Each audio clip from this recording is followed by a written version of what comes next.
Very good morning to all of you. आज के इस क्लास 9 के वीडियो में आपको इतिहास का पहला पार्ट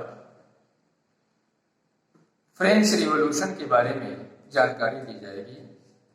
कारण कि एक बार पुनः मुझे इसे दोहराने की आवश्यकता हो रही है, क्योंकि जिस समय इसकी शुरुआत की गई थी उस समय हमारे बहुत सारे बच्चे इससे नहीं जुड़े हुए थे, तो वे भी लाभान्वित हो।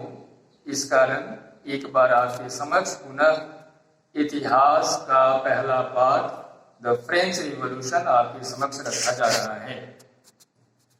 इस वीडियो में आज हम जिन बिंदुओं के ऊपर चर्चा करेंगे उसमें पहला बिंदु है कि कैसे फ्रांस एक विस्फोट की स्थिति पर खड़ा था। दूसरा, फ्रांस की सामाजिक व्यवस्था कैसी थी। और तीसरा, कैसे लोगों के समक्ष सब्सिस्टेंस क्राइसिस की स्थिति पैदा हुई और लोगों को 13 जुलाई की रात को 14 जुलाई वाली घटना को करने के लिए उकसाया। और चौथा बिंदु आपका है कुछ ऐसे टर्म्स जो इनकी चर्चा के क्रम में आपके साथ आएंगे, उन पर हम विचार करेंगे। तो आइए चर्चा की शुरुआत करते हैं पहले बिंदु से। 13 जुलाई 1789 को पेरिस में चहुओर हलचल मची हुई थी। फ्रांस का शासक लुईस 16वें की नींद उड़ी हुई थी।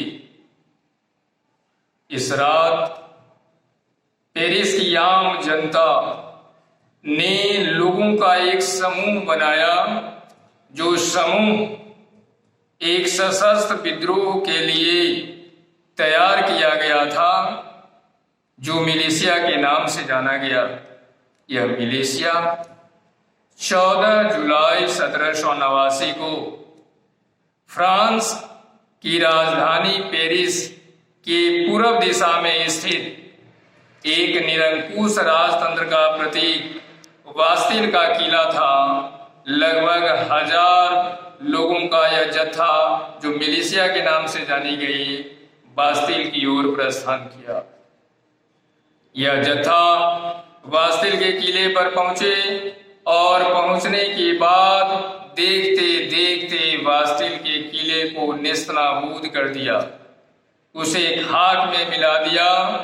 वहां पर राजा के पहरेदारों ने भी उनके ऊपर शक्ति बरतने का प्रयास नहीं किया।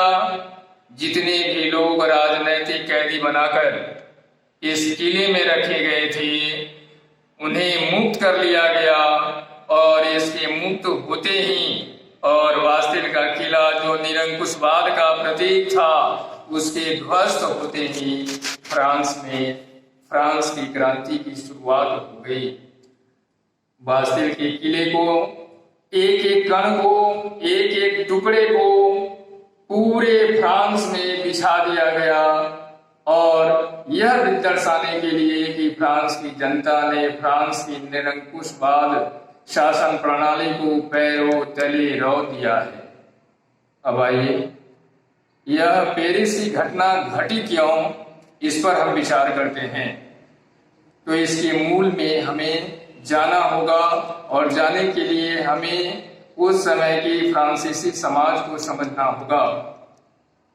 फ्रांस का समाज उस समय 3 वर्गों में बटा हुआ था। पहला, जो सबसे ऊपर था, वह फर्स्ट एस्टेट के नाम से जाना जाता था।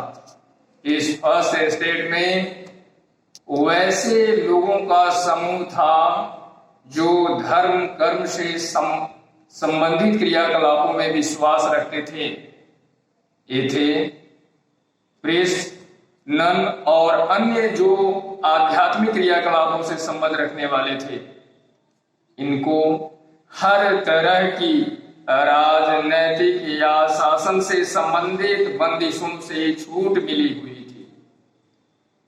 दूसरा स्टेट था नोबलमैन का जो सेकेंड एस्टेट के नाम से जाना जाता था, इसमें वे सारे लोग आते थे जो शासन से संबंधित होते थे, अर्थात राजशाही परिवार और उसके साथ साथ काम करने वाले ऑफिसर्स, इनको भी विशेषाधिकार प्राप्त था।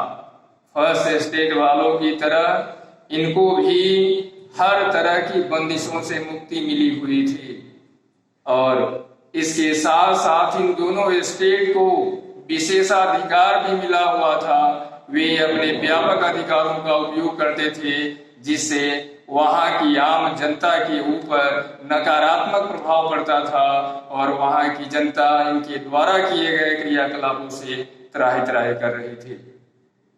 तीसरा, जो सबसे निम्न तबका था फ्रांसीसी समाज का, वह थर्ड एस्टेट कहलाया। इसमें जितने भी बुद्धिजीवी थे, चाहे वे साहित्यकार थे, दार्शनिक थे, विचारक थे, समाज सुधारक थे, बड़े बड़े व्यापारी थे, बड़े बड़े किसान थे, छोटे व्यापारी थे, छोटे किसान थे, भूमिहीन मजदूर थे, ये सभी इसके अंतर्गत आते थे। इनके कंधों पर पूरे फ्रांस को लेकर चलने की जिम्मेवारी थी।